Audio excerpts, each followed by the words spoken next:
tal amigos? ¿Cómo están? Bienvenidos a una nueva edición de su programa Indecopy a tu servicio. Recuerden que este programa es producido por la Gerencia de Promoción y Difusión del Indecopy y es transmitido y replicado por Andina Agencia Canal Online.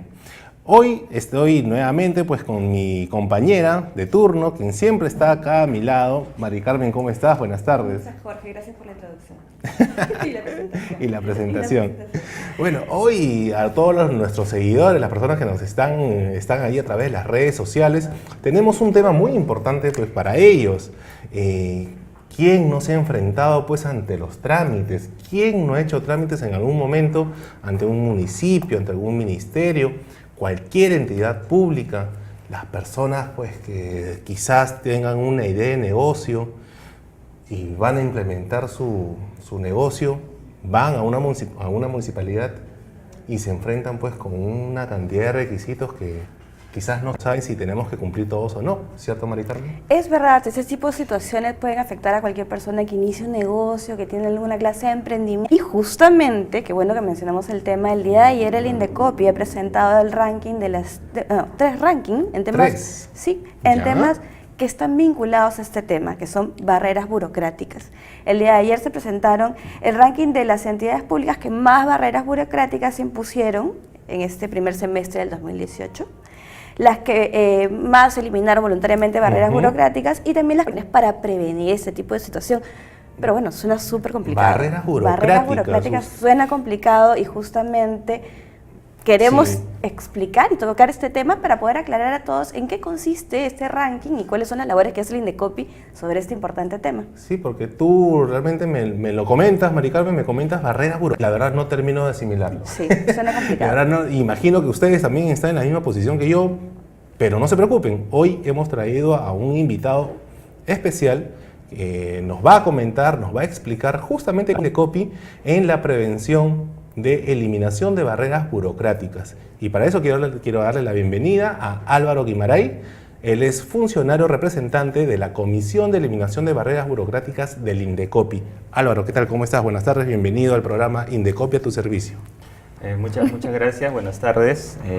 Realmente para mí es un momento especial poder comentarles un poco acerca del trabajo que realiza diariamente la Comisión, ¿no? Y tomaba un poco la idea con que partías al inicio del programa, ¿no? Referido a que muchas personas quieren iniciar algún tipo de negocio. Así es. ¿No? Y poder concretar alguna idea que puedan tener, ¿no? Estos emprendedores que, digamos, día a día vienen creciendo en número en el Perú. Como todos sabemos, porque también somos ciudadanos, ¿no? Dejamos de lado nuestro rol de funcionario, y también realizamos cualquier tipo de actividad económica, ¿no? Entonces, correcto. Por ejemplo, si quisiéramos abrir una bodega o un pequeño restaurante, como una idea que tenemos necesariamente que acudir a muchas entidades del Estado, a ¿no? la municipalidad, por ejemplo, Por ejemplo, distrito, ¿no? Sí, por ejemplo, una municipalidad, ¿no? Entonces, nos acercamos a las municipalidades porque sabemos que tenemos que cumplir con determinadas exigencias que sabemos que la entidad nos lo va a solicitar, ¿no? Así es. Por ejemplo, tenemos que presentar algún tipo de documento, alguna copia legalizada, ¿no? Tenemos que pagar para obtener la autorización. Entonces, de manera general, estas exigencias que el Estado nos solicita, podríamos denominarle barreras burocráticas, ¿no? Para la ley, digamos, tiene una definición bastante técnica que está básicamente referida a cualquier requisito, cobro, ¿no? Prohibición de parte del Estado que tiene por finalidad condicionar el acceso de los agentes económicos a los mercados, ¿no? Pero también estas barreras burocráticas pueden afectar normas de simplificación administrativa, ¿no? Hay una ley incluso de eso. Exactamente. Y mira qué importante que justamente la gente sepa, claro, un montón de personas cuando abren sus negocios se enfrentan, tienen la obligación de hacer trámites, relaciones, licencias de funcionamiento, permisos y todo buen empresario pues tiene toda la voluntad de querer cumplirlos, pero existen ese tipo de situaciones y el problema que se puede generar una entidad pública establece demasiados requisitos es justo una barrera burocrática. ¿Cuál es el impacto que tiene que se impongan ese tipo de requisitos adicionales. Que no están permitidos, ¿no? Claro, ¿por qué en primer lugar, por qué no están permitidos? ¿Qué cosa es una barrera burocrática? Sí. ¿Y cuál es el impacto que tiene frente a las personas? Claro, como ya lo había mencionado, ¿no? Digamos, en manera general deberíamos entender a una barrera burocrática como exigencia de parte del Estado para realizar alguna actividad económica, ¿no? O para poder realizar un trámite administrativo, ¿no? Digamos, y hay sí, tipos de barreras, sí, ¿cierto? exactamente, ¿no? Deberíamos primero, por empezar, pensar que una barrera burocrática no es mal en sí misma, ¿no? Cuando una entidad del Estado lo pida de acuerdo a la ley, ¿no? De acuerdo a sus competencias, razonable, vamos a decir que la barrera burocrática está justificada, ¿no? Sin embargo, como bien lo comentan ustedes, pueden darse casos en los cuales una persona no sabe si lo que le están solicitando está bien o está mal, ¿no? Entonces, porque tampoco somos abogados o somos Correcto. abogados. Claro. No todos podemos saber eso, ¿no? Exactamente, entonces, para ese tipo de casos está la comisión, digamos, que cuenta con muchos funcionarios que ven este tipo de situaciones cotidianas y principalmente lo que hacemos es verificamos si esa barrera burocrática es ilegal o es carente de razonabilidad, digamos, ¿no? De acuerdo a la norma, ¿no? A ver, vamos a detenernos aquí, Álvaro. A ver, hay dos tipos de barreras. Exactamente. Las carentes de razonabilidad y las ilegales. Sí. ¿Nos puedes explicar, por favor, Sí. en qué consiste cada una de ellas? Sí. Las barreras burocráticas, como les comentaba, no necesariamente son negativas, ¿no? ¿Cuándo van a ser negativas? ¿Cuándo van a ser malas para el mercado, para la sociedad? Cuando sean ilegales o cuando sean irracionales, ¿no? ¿Cuándo van a ser ilegales? Cuando vulneren alguna ley, ¿no? Por ejemplo, sabemos que existe una ley de licencia de funcionamiento. Así es. Cuando una municipalidad exija requisitos que no están contemplados en esta ley, vamos a decir que es una barrera burocrática ilegal, ¿no? Por Ok, ejemplo. si hay una ley que Exactamente. respalda esta barrera, está permitida, Está y permitida, no habría ningún exactamente. problema con que sea exigida. Sí, Pero sí. ¿qué pasa entonces si no hay una ley? Y Son ilegales. crearon Claro. el requisito sin sustento. Sí, la entidad estaría yendo más allá de lo que dice la ley, porque, digamos, no tendría competencias para hacerlo, ¿no? De lo que Y está ahí es- facultado. Exactamente, a exigir. exactamente. Y ahí es cuando Y- interviene el INDECOPI. Sí, estamos siempre monitoreando ese tipo de situaciones, ¿no? Porque somos conscientes de que muchas veces las entidades, a veces por desconocimiento de las mismas leyes, imponen requisitos o exigencias adicionales, ¿no? Entonces, nosotros tenemos una labor bastante proactiva y preventiva en ese tipo de casos, ¿no? Y disuasiva. Y también. disuasiva también, ¿no? Ujú. Justamente aprovechando el tema, ayer se han aprobado pues unos rankings, ¿no? Que tienen que ver. Álvaro, antes de que empieces con el ranking, habíamos quedado en que habían dos tipos de barreras. Nos explicaste cuáles eran las ilegales, pero faltó explicar y faltó decir, y seguro ustedes también están pendientes de saber, cuáles son las irracionales, ¿no? ¿Cuáles son estas? Que su propio nombre ya de por sí es un poco... Sí, es Irracional. bastante Un técnico. poco ¿no? irracional. Sí. Bueno, de manera general podríamos decir que una barrera es irracional cuando no tiene alguna justificación detrás, ¿no? Cuando, por ejemplo, es arbitraria, cuando algún funcionario simplemente la impone sin tener algún... Porque quiso ponerla, por así decirlo. Sí, porque es arbitraria, no tiene alguna justificación lógica, ¿no? Digamos, de acuerdo a la ley hay algunos elementos que tenemos que evaluar, pero digamos... No hay un sustento No, legal, no. ni técnico, ni nada. Más que legal va por la parte de la justificación razonable que pueda tener esta medida. Sí. Suena abstracto. ¿Y tienes algún ejemplo de repente de que que pueda servir un caso como este, Sí. un caso en donde se haya impuesto una que no tenga razonabilidad y haya sido de repente eliminada justamente por esta razón? Sí, nosotros hemos visto algunos casos, ¿no? Por ejemplo, que tienen que ver con algunas municipalidades que limitaban el horario y funcionamiento de algunas discotecas, ¿no? Por ejemplo. Claro. Pero exacto. la limitación, si bien podrían existir algún problema de ruidos o digamos, inseguridades en algunas partes del distrito, la limitación del horario era de manera general, entonces, sin una justificación de por qué era en todo el distrito, ¿no? Entonces, en la medida que era así de general, se ha declarado carente de razonabilidad, ese tipo de limitaciones, ¿no? Ujú. Y ayer justo se presentó un ranking de barreras, un ranking en el cual se especificaba, habían 3 tipos de rankings. Tú, por favor, coméntanos brevemente sobre este tema. Sí, ayer se han presentado 3 rankings. El primer ranking tiene que ver con la relación de entidades que han eliminado más barreras burocráticas de manera voluntaria. ¿Ok? Por iniciativa. Por iniciativa propia, ¿no? Ya. Por ejemplo, en el primer lugar está la Municipalidad Provincial de Barranca, ¿no? Que ha eliminado más de 300 barreras burocráticas de Y manera es un tema voluntaria. totalmente voluntario, no es que haya una Exactamente. sanción, es una iniciativa de la misma entidad de Sí. poder eliminarla. Sí, Y es eso una- va en beneficio pues de la ciudadanía. Exactamente, ¿no? Todos, exactamente. todos. ¿no? Menos trámites, se les simplifica la vida a las personas, ¿no? Sí. Entonces, Ahorro también, Exactamente, en un tiempo tema- y dinero, sobre Exactamente. todo, tiempo y dinero. ¿Y el siguiente ranking cuál era? El siguiente ranking tiene que ver con la implementación de medidas preventivas para no imponer barreras burocráticas, ¿no? Por ejemplo, hay muchas entidades que han dado charlas a sus propios funcionarios para no imponer barreras burocráticas, ¿no? Por ejemplo, ya no piden ahora la copia del DNI en algunas municipalidades. Claro, pueden verificar esa información dentro de los sistemas. Sí. O hay información que la misma entidad ya tiene, ¿no? No tiene por qué necesidad de solicitar copias. Y qué importante, y esto es preventivo, eso significa que se les brinda capacitación justamente para evitar que puedan caer en este tipo de situaciones que perjudiquen los derechos de las personas. Exactamente, ¿no? Nosotros también como comisión tenemos la idea de que no hay que sancionar directamente, ¿no? Tenemos que emplear cualquier mecanismo distinto a una sanción, ¿no? Por ejemplo, realizar capacitaciones, ¿no? Acudimos a las entidades, nos ponemos en contacto, últimamente las entidades son las que nos buscan, ¿no? Para darles capacitación y no imponer barreras burocráticas. Y ¿no? hubo una actividad importante justamente sobre ese tema. Sí, el 14 de agosto pasado hubo una capacitación a nivel nacional en el Indecopi, asistieron más o menos 124 personas, estaba dirigido a funcionarios públicos, ¿no? Ha tenido una acogida importante y la idea es esa, ¿no? Seguir capacitando para que haya menos barreras burocráticas en el futuro. Claro que sí. Y dinos, ¿dónde podemos encontrar la información de este ranking para saber todas las barreras burocráticas que han sido eliminadas?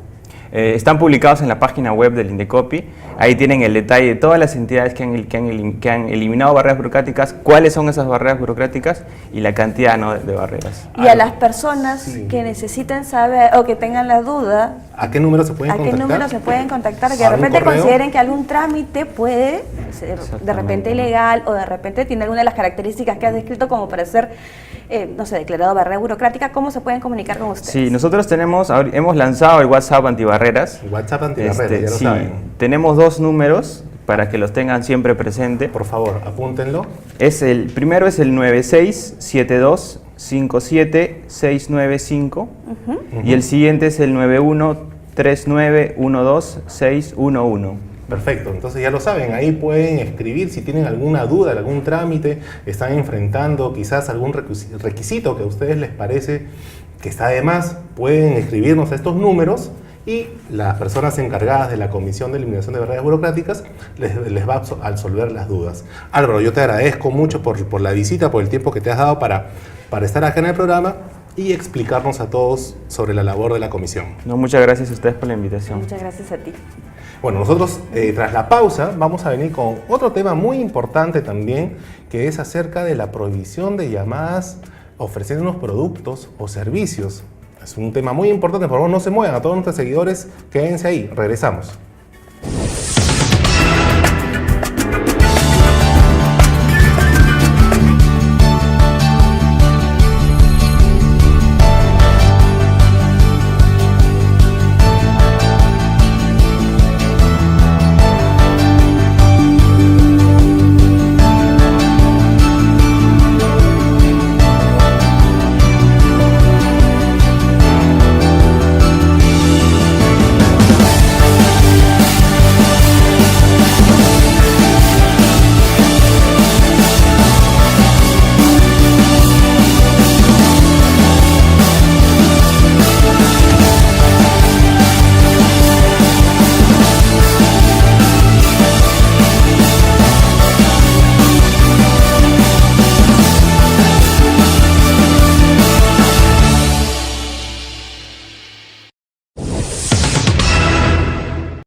Aproximadamente 500 años demora en degradarse el poliestireno expandido o más conocido como Tecnopor. Por esto y ante el problema de la contaminación ambiental, una propuesta plantea reemplazar el Tecnopor por caña de azúcar en sus envases. La ventaja: no emite ningún químico y se biodegradan. Están hechos del bagazo de la caña de azúcar, o sea, se saca la caña de azúcar, se usa para hacerle el azúcar y todas las cosas que se hacen propiamente de la caña de azúcar, y el bagazo que queda normalmente antes se quemaba. Ahora esto se limpia, se lava, se eleva a unas temperaturas muy altas y se vuelven como bobinas de papel. Después se les da por termoformado, se les da la forma. A diferencia del Tecnopor, estos envases biodegradables pueden ser calentados en distintos hornos y reutilizados. Y entra al horno microondas, entra al horno convencional, a la refrigeradora, a la congeladora, a diferentes hornos, menos al horno de leña porque la lengua de fuego va directa y obviamente sí lo quema. Y es algo que que te puede durar, porque si tú lo usas en casa lo puedes volver a lavar y volverlo a usar las veces que desees. Yo guardo mi fruta acá. Estos envases de caña de azúcar tienen diferentes presentaciones. Contamos con esta presentación, que es la del pollo a la brasa entero, esta que es para los postres, esta que es un plato bandeja, y esta y esta. Esta vamos a tenerlas próximamente. Es un bowl para sopas, para lo que lo quieran usar en verdad. En Perú ya son más de 200 las empresas que usan estos envases biodegradables, con el fin de frenar la contaminación ambiental. Usted también súmese a esta causa. ¿Qué tal, amigos? Bueno, seguimos acá en el programa Indecopia tu servicio, y así como lo anuncié hace unos momentos, todos los consumidores hemos recibido una buena noticia. Mari Carmen, por favor, cuéntanos en qué consiste esta noticia. Claro que sí, gracias por la presentación. Sí, efectivamente, hace unos días se ha modificado el Código de Protección y Defensa del Consumidor y se ha establecido que los consumidores ya no pueden recibir llamadas de promociones de productos o servicios que no han sido solicitados. Es por este motivo que el día de hoy tenemos una invitada muy especial. Bienvenida, damos la bienvenida a Wendy Ledesma, es directora de la Dirección de la Autoridad Nacional de Protección al Consumidor, y ella nos va a explicar cuáles son los alcances de esta novedad de la modificación legal reciente. Sí, claro que sí, bienvenida Wendy, ¿cómo estás? Bienvenida, Wendy. Gracias, Mari Carmen. Jorge, agradecida de estar aquí, poder explicarles un poco más a los consumidores y a todos los oyentes que nos están viendo ahora a través de Andina, esta modificación, que en realidad es una precisión que se está haciendo el código. No estamos inventando nada nuevo, sino que ya a partir del 2011 teníamos una ley de protección de datos personales, ¿no? Y se dieron plazos de adecuación a las empresas hasta el 2015 para que el tratamiento de los datos de las personas, de todas, sean que se puedan obtener a través de relaciones laborales, de consumo, comerciales, etcétera, ¿no? Pueda ser utilizada, ¿no? Siempre que exista un consentimiento, una autorización previa del ciudadano explícita. O sea, yo tenga como prueba que yo podía utilizarla. Entonces, el tratamiento de los datos no solamente se da por la publicidad o el ofrecimiento de promociones o no sé, productos o servicios, sino, por ejemplo, yo de ahí puedo utilizarla para el Big Data, para hacer, por ejemplo, campañas masivas, temas de salud, temas de trabajo, es información general.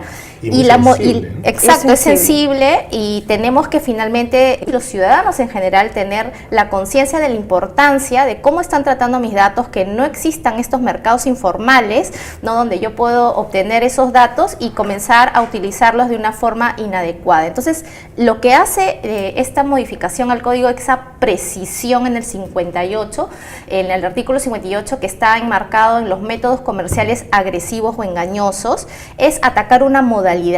Y la modalidad que estamos atacando es que habían muchas empresas que se comunicaban con nosotros de forma insistente para ofrecernos publicidad y promociones comerciales, ya sea por correo electrónico, claro, llamadas, correos, etcétera. A toda hora, a toda hora de semana, en horarios 7 de la mañana, horarios que nadie espera pues recibir publicidad o información, ¿no? Y ahí lo que tenía antes, el escenario anterior, pese a que existía ya la normativa de datos personales, era que el ciudadano, el consumidor, tenía que inscribirse en un registro para que se oponga esa llamada o ese método, ¿no?, de oferta que se hacía. Entonces, este registro, que era el registro Gracias No Insista, solamente tenía 300.000 personas inscritas, ¿no?, data inscrita de ciudadanos. Pero obviamente cuando tienes la realidad que son más de 4 millones de teléfonos que tienes, exacto, claro, móviles, entonces evidentemente hay que adecuar la normativa. Se ha hecho esta precisión, el registro Gracias No Insista ya no está funcionando y más bien la carga ya no es en el ciudadano, sino en el proveedor de que tiene autorización. Ahí quiero detenerme un poco, Wendy, por favor, para que nos expliques entonces cómo era antes, cómo consiste y qué es lo que está funcionando actualmente, cómo es ahora. Exacto. Esta norma, que fue de fortalecimiento de la Ley de Protección al Consumidor anterior, en el 2008, creaba un registro en el cual yo, ciudadano, iba y registraba mis nombres, apellidos, correo electrónico, teléfono fijo o teléfono celular. Yo tenía que hacerlo. Yo lo hacía. Okay. Entonces, cuando yo registré esa información, que era un sistema que tuvo que crear el Indecopi, los proveedores tenían que ir, sacar esa data y cruzarlas con su base de datos, y esos consumidores no los podía llamar. Desgraciadamente, nos han sucedido dos cosas. Una, de que existían casos en que los proveedores no cruzaban esas bases, ¿no? Y con los cuales hicieron las investigaciones y se iniciaron los procedimientos sancionadores correspondientes, pero por otro lado, recordemos, ¿no? Y estamos en un mundo en el cual las nuevas tecnologías han generado un nuevo relacionamiento de los productos y servicios que se dan en el mercado. Entonces ahora yo a través de internet celebro contratos, adquiero productos, adquiero servicios y acepto los términos y condiciones de esas plataformas o de esos comercios. Entonces es allí donde yo doy la autorización. ¿Y qué pasaba? Yo dejaba sin efecto el registro que yo había hecho. Entonces, lo que estamos haciendo, y estas empresas, las empresas formales grandes, ya estaban adecuadas a la ley de protección de datos personales. Acabamos de tener una reunión con la autoridad, con la dirección de datos personales, y ellos ya tienen conceptos y lineamientos respecto a cómo es que se trata el consentimiento. Entonces, ya las empresas grandes lo habían adecuado, sus bases de datos deberían estar adecuadas y por tanto no deberíamos recibir comunicaciones de empresas a las que yo no he autorizado a que se comuniquen conmigo. Sí, y eso es un tema muy importante, ¿no? Esto ya está vigente, esta norma ya se tiene que aplicar, entonces hay que tener en cuenta, los proveedores tienen que tener en cuenta que no pueden llamar a una persona, ninguno de nosotros, si es que no hemos dado nuestra autorización de forma expresa. ¿Qué cosa hacer? En primer lugar, un consumidor recibe una llamada telefónica. Dice, señor, quiero ofrecerle X producto. Texto, ¿Qué mail. hacemos? Exacto. Claro. En principio, esta precisión del 58 tiene dos caras. Uno, que no te puedes comunicar conmigo, hacerme un ofrecimiento, una promoción comercial o una publicidad si yo no lo he autorizado. Pero la otra cara es la revocación, que debería yo, que pese a que te di mi consentimiento y por eso me estás llamando, ¿no? Porque debe ser esa la premisa, yo podría revocar ese consentimiento y de una forma sencilla, ágil, simple, inmediata, que me saques de la lista, ¿no? De personas que se están comunicando conmigo, ¿no? Claro, y dime, perdón. Sí, no, y para cerrar la pregunta, tú me dices, ¿qué puedo hacer?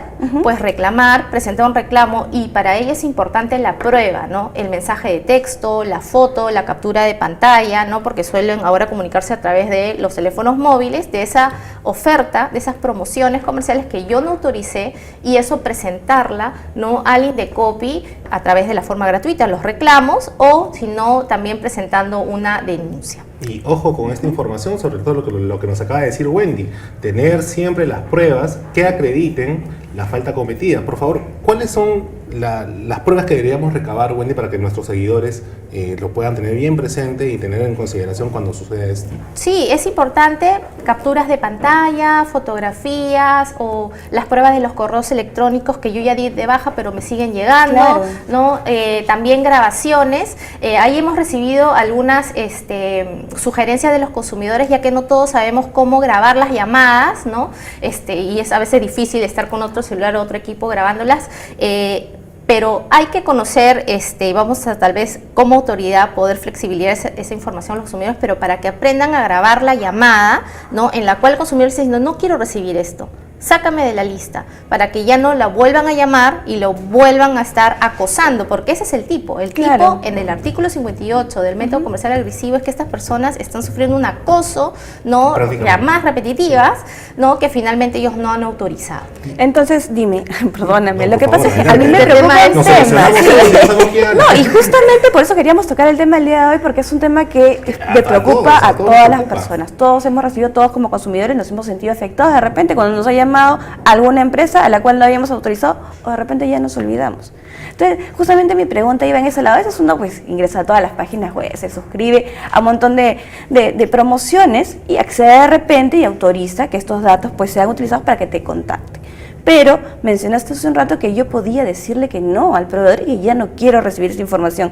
¿Qué pasa si, por ejemplo, el proveedor me pone pues un procedimiento complicado, que tengo que ir a la empresa? En realidad, ¿funciona así? ¿Ellos pueden establecer cuál es el procedimiento engorroso o tiene que ser un procedimiento sencillo para poder yo darme de baja a la lista? Sí, como bien decías, Mari Carmen, tiene dos caras, ¿no? Uno, que es que consiento y finalmente yo consiento que me recibir la comunicación, pero también puede ser de que yo ya tomé mi decisión, ya elegí el producto, yo quería recibir información, por eso lo autoricé, y ahora ya no quiero recibir más y quiero revocar el consentimiento. Y el procedimiento a la interna en la empresa que tiene que establecer, tiene que ser lo más sencillo posible. El estándar, ¿no? Y eso finalmente tal vez ya a través de los órganos resolutivos podrán definirse en los procedimientos eventuales que se inician sancionadores. Pero en principio el estándar de idoneidad debería ser que los mismos mecanismos que son utilizados para yo dar la autorización deberían ser los mismos para poder yo revocar ese consentimiento. Y con la misma rapidez, sobre todo. Claro que Exacto. sí. Ahora, bueno, y es importante destacar que todos estos cambios en el código fueron por iniciativa del Indecopi, ¿cierto? Sí, en realidad el margen que nos dio la delegación de facultades, que fue otorgada al Ejecutivo, no fue en esta oportunidad muy encajada, muy cerrada, y por ello es que las modificaciones que se han hecho al código en realidad no son modificaciones, son precisiones en la norma, ¿no? Genial. O sea, en este caso, por ejemplo, la precisión, ¿no?, se ha dado a raíz de la adecuación a la normativa de protección de datos personales, que ya tenía una dirección con procedimientos sancionadores, y ellos finalmente supervisan el tratamiento general y hacen el análisis del consentimiento. Nosotros simplemente lo vamos a tomar como una prueba para ver si había una autorización de por medio o no, y si hay una vulneración a través de la utilización de esa autorización, por ejemplo, como un método abusivo de cobranza, ¿no?, de comercial coercitivo. Lo mismo con los otros artículos que hemos modificado y precisado respecto al procedimiento en materia de consumo, la promoción e incentivos para presentar demandas judiciales en defensa de intereses difusos y colectivos, así como también precisiones de cómo se debe entender el procedimiento en consumo. Y te das cuenta que importante, porque todas estas modificaciones han sido justamente con el objetivo de dar una adecuada protección a los derechos de los consumidores, vistas de todos. Y ¿no? para eso está el Indecopi. Así es. Wendy, te agradezco la visita, te agradecemos la visita, gracias por habernos explicado y dejarnos claro este tema, ya lo saben, ya está prohibido. Esta norma está vigente. No nos llamen. No dejen que los llamen. Si los llamen, bueno, está el Indecopi para que ustedes puedan presentar, en caso eventual, su reclamo. Con nosotros ya nuestra dice que ya acabó el tiempo, así que nos tenemos que despedir. Gracias, Mari Carmen, por estar nuevamente conmigo Gracias, en el Wendy, por programa. estar con Gracias, nosotros. Wendy, nuevamente. Y con nosotros será hasta la próxima semana en una edición más de su programa Indecopi a su servicio.